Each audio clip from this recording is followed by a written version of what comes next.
Everyone, my name is Marlon. I'm a senior in psychology and I'm in the Child and Adolescent Health Lab. I will talk about pediatric concussions and the intention of parents to seek treatment for their children. I will start my presentation with a Greek philosopher. 2,500 years ago, Socrates was asked in Greece by his students, "What makes you the wisest man on earth?"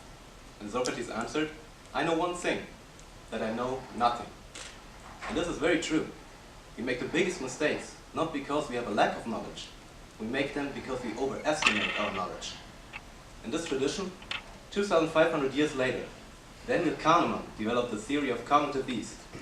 According to Kahneman, when individuals feel cognitive ease, they are confident in their judgments, act intuitively, and willingly take personal ownership to solve issues. However, when people feel cognitive strain and are uncomfortable with situations, they tend to shift responsibility of dealing with these situations to others.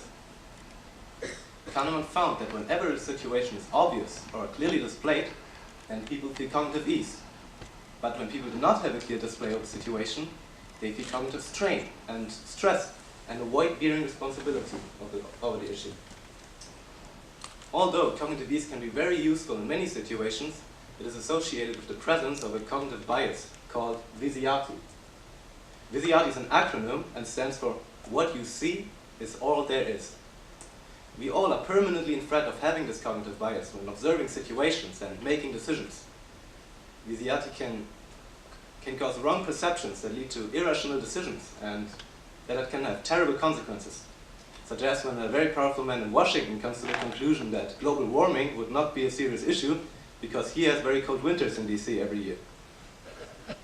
So, how is cognitive ease related to pediatric concussions and parents' intentions to seek treatment? First of all, concussions are very prevalent during adolescence. 1 out of 5 adolescents in the US has been diagnosed with at least one concussion. And since adolescence is a major stage of cognitive development, concussions at this time can be particularly harmful. Now imagine you have a 12-year-old child. Let's name him Aiden. You as his parents are responsible for his well-being, and when it comes to health problems, you cannot be careful enough.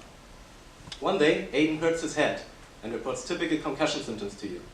You now have to decide whether to seek medical treatment for him.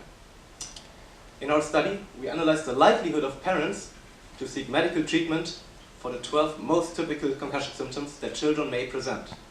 We then further divided those 12 symptoms into 2 groups.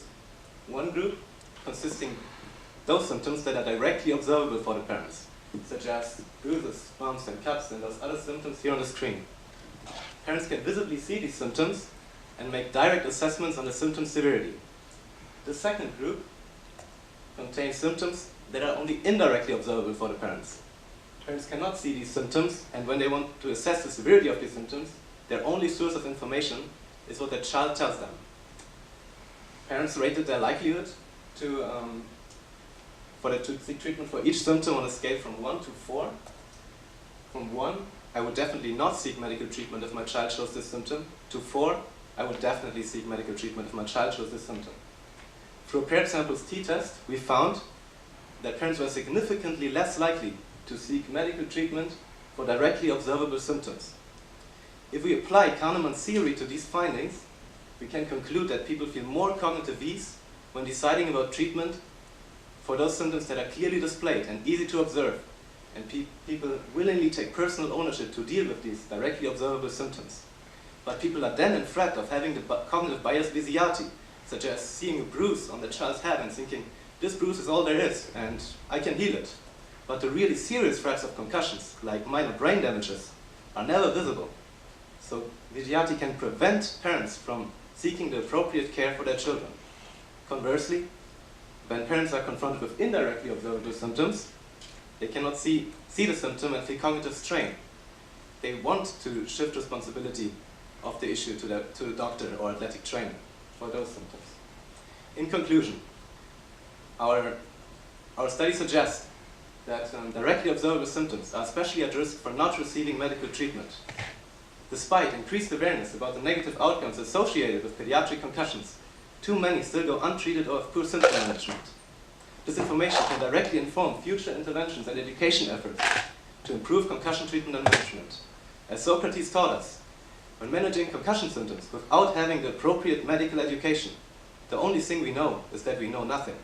Thank you very much. Wonderful. All right.